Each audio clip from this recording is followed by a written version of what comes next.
Greetings all, D&Disability here. I'm here with my second interview with my friend Lucas. We are going to discuss the topic of anxiety and role-playing games. I have a few prepared questions, same as for Sobi. For those of you listening at home, these questions will be the same throughout any interview that I'm giving, as to keep a sense of academic rigor and to get constant data points. As always, they've never seen these questions before. Let's go ahead and get started. Can I have your name and disability or disabilities? What brings you here? I'm Lukas. As you said in the intro, well, I have social anxiety. And can I have your gender and game experience? Are you a player or DM? Male player. Awesome. Well, you have DM'd before, haven't you? Call of Cthulhu. Oh, yes, once I forgot, actually. That's fair. My first question about the readings comes from A Safe Haven, How Dungeons & Dragons is Slaying Social Anxiety. Has moving through conditions and encounters as a character taught you anything that you can apply to your real life anxiety thus far? No. That's it, no. Ooh, hot answer. I like it. Short, sweet, to the point. How about then our second reading, 8 Ways Dungeons & Dragons Helps with Anxiety. And of course, with Sobi, I went through the 8 points, so I will do so again here just briefly. Number 8 was playing cooperatively with your friends. Number 7 was the group can create a safe space to game. Number 6 was dungeon masters can adjust the game for their players. Number 5 was the character is a medium to explore tense situations. Number 4, players can find a community of like-minded individuals. 3, characters and their players become more experienced. 2, characters can provide a level of wish fulfillment. And 1, it is an outlet for creativity and expression. Think characters, art, world building, and storytelling as well. And in looking over these 8 points, if there are any you want to revisit, feel free. But one of the questions that came to my mind was, do you feel more experienced with handling your anxiety? I'd say yes and no. On the one hand, yes, I think I necessarily become better at coping with anxiety, but due to exposure, let's put it that way. I necessarily have to interact with other people, etc. And if I have to interact with other people, then doing so makes it easier in the future. So I feel like, in a way, D&D can't really scratch the deeper levels of insecurity. Well, it can, but it doesn't have to, let's put it this way. Since I play with a group of friends, well, then that's different. But then that's not because it's D&D, it's because I interact with a group of friends to begin with, I feel like. So yeah, okay, so the question might be, I guess one question might be that could require some extra exploration in the future is how much of this is the role-playing game environment and how much is it simply doing an activity with friends. I mean, number 8, kind of the first thing on their list, right, was playing cooperatively with friends. This could be done through a number of mediums. Role-playing games happen to be one of them. I'd say yes, but not because it's D&D or TTRPGs broadly speaking, but because the exposure to social interactions. So yes, but I feel like it's not predicated on it being TTRPGs specifically. Fair enough. Johns Hopkins does have a way of kind of helping merge the two, it seems, with their newest D&D therapy group and their article titled Why We're Starting a D&D Therapy Group. And my main question that kind of came out of that reading was, do you think your sessions would benefit from a post-session discussion much in the same manner that they had? Depends on the session. Overall, I'd say yes. Mostly because a handful of reasons. One is that I can't always understand what other players are thinking, even if I kind of know what the characters are doing, thinking, etc. So that's one thing. Another thing is something spicy has happened. Something that's more than the usual encounter with goblins or something like that, something that's interesting. I feel like discussing things, talking about things helps me understand them just personally. And this has nothing to do with anxiety in general. It's something that I'd be just interested in seeing what other people think about what happened. If I was made really uncomfortable, like I often just rather not talk about it, frankly. But I feel like it would enrich my experience simply in virtue of both because I'm talking with other people as people, not as players, and because I just want to see how other people feel about what happened, for And example. that's what Johns Hopkins largely seems to be doing. From what I read in their article, it seems that they break down player game interactions, and they spend about as much time breaking down the session as the session was long. So, or about half as much time breaking down. So if I would say if you had a 4-hour session, right, they might spend, say, 2 hours talking about it. I feel like that's a bit too long for me, mostly because, well, I guess it depends. Like the games I'm in usually don't have very conflicting or don't usually have interesting player with player interactions. It's usually we're here to kill some goblins and we'll get our asses kicked, and as a result, you know. A short discussion I feel like would be beneficial. Long discussion would just drag things out way too much. Like, I don't know, like 15 to 30 minutes I feel like would be nice, just talking about the session, how it went, how everyone feels about it, what can be done better, what can be done differently, perhaps, like how things went, that was anything interesting, etc. Like I feel like that's gonna be good depending on what people want. Yeah. And in my first video on the subject matter, where I overview all of these articles in detail, right? Link in the card. I talk about just that, right? Positing this theoretical, say, 15-minute discussion time for your average game group, where you can sit and talk about it, raise questions, etc. Right? Everybody just doesn't pack up their bags and leave, which does tend to happen some days. I can speak from experience as a DM. I've tried to fish for questions like this in the past, but I never kind of formally got the group on board presenting the evidence as to why this would work or why this would be productive. And thus it all kind of, I never really got any answers as a DM, right?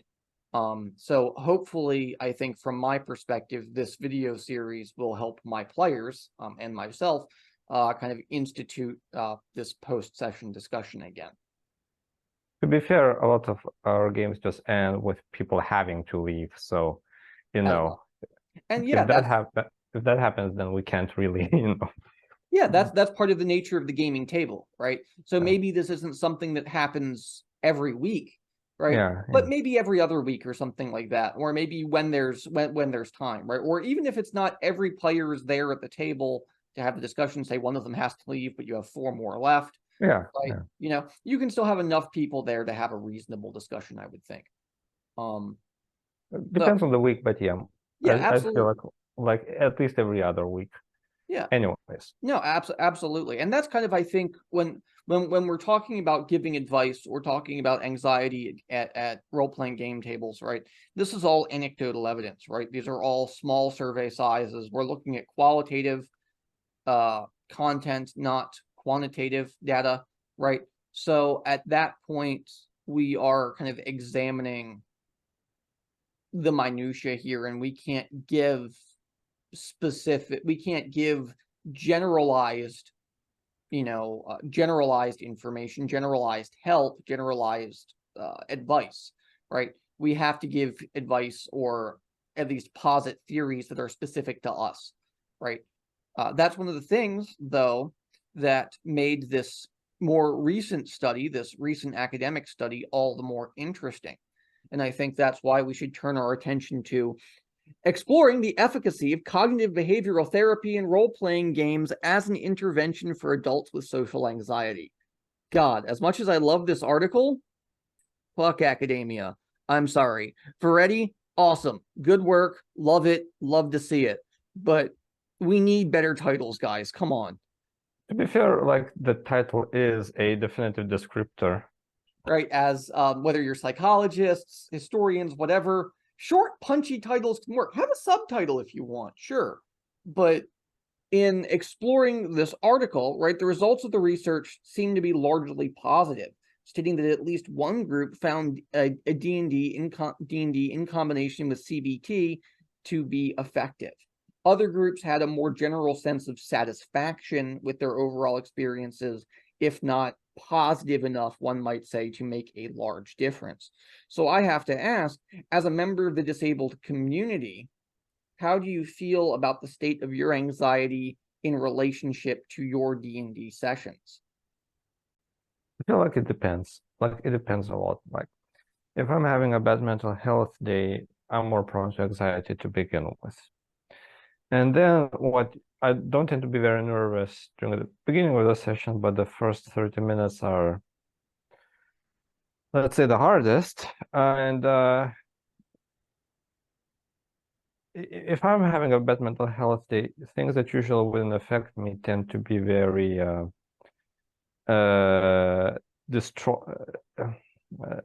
inducing distress.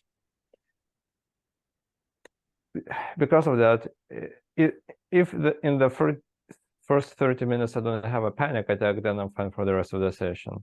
But in the first 30 minutes, sometimes I can have a panic attack. And then what I've learned to do, and this is one thing, is just to, get off the table and have it pass through. That's the best thing I can do, honestly, and then maybe get back into the game depending on how I feel later on, but I need to do that once in a while.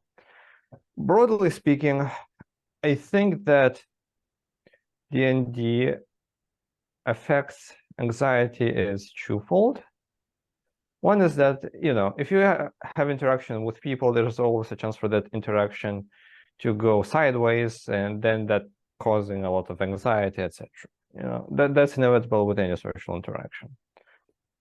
On the other hand, what can happen is that if, because I feel like I'm playing with a group of friends, I feel like it can reduce anxiety in the long term, but not necessarily in the short term, because I have started feeling more secure.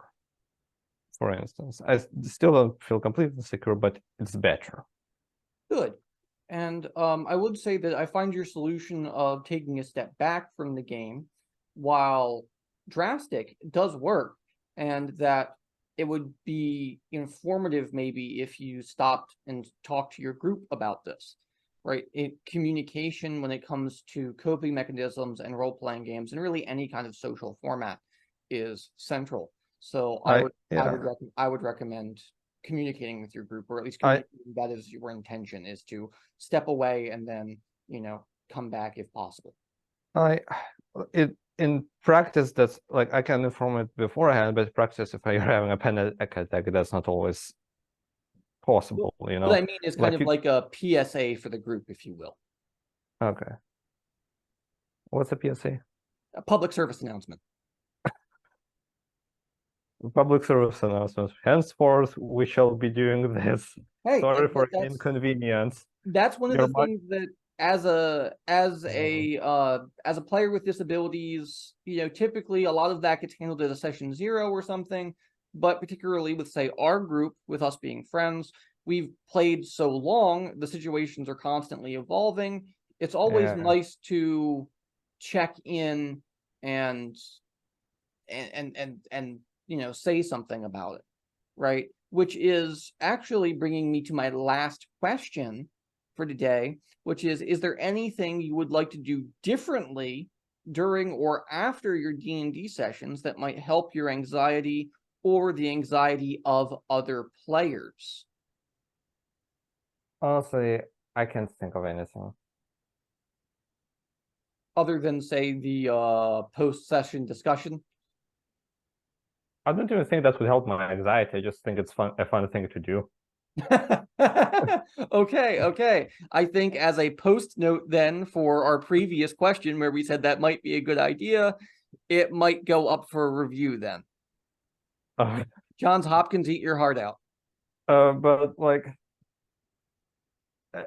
one thing I'd really like to comment before we end this is that, you know how in that study whose abstract you read out, it says that in one group it did reduce social anxiety, and the other one it didn't.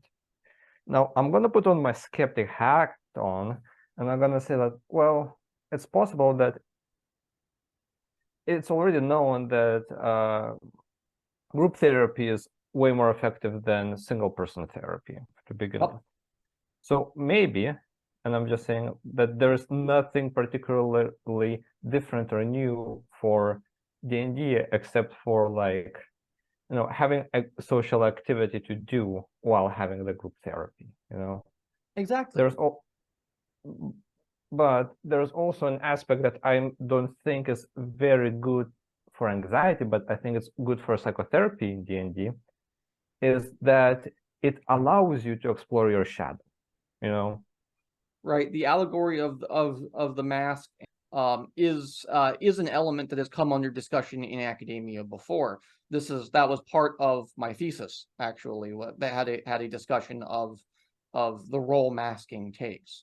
So no, in a formal academic sense, yes, what you're saying absolutely makes sense and has been looked at, and whether or not what specific elements of role-playing games help, I think that's up for debate, right? And that is something that more research might say require.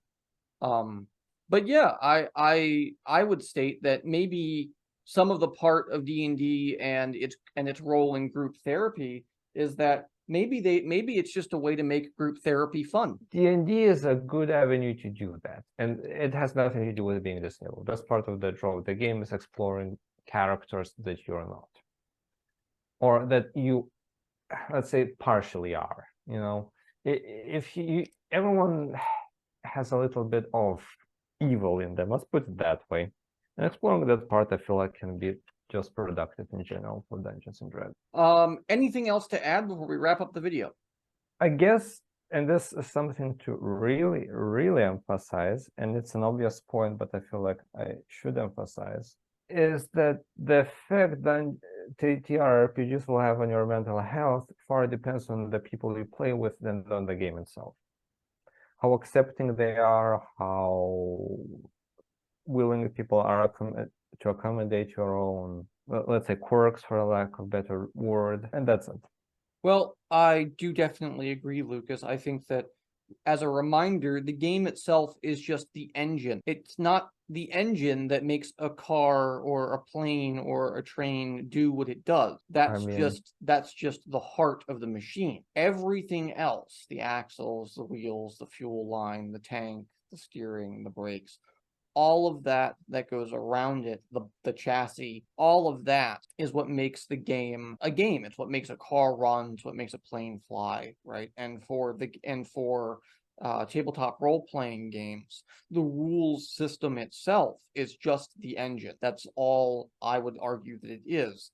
And as players, I think we can really have a look and decide how we play the game, how we interact, what characters we have. And I'm curious, for those of you in the comment section down below, please let us know what you think you could do to spice up your game engine, so to speak. Are you giving it NOS, right? What do you do to help with anxiety at your tables? So this has been my interview with Lucas. Stick around for my interview next week, where it will be the third and probably final in my series of anxiety-based interviews for the time being. And we will catch up, and I'm not sure what'll happen after next week. Maybe I'll start talking about ADHD, or we'll find something else of interest. Who knows? All right. As always, see you next week. Like and subscribe. Sorry.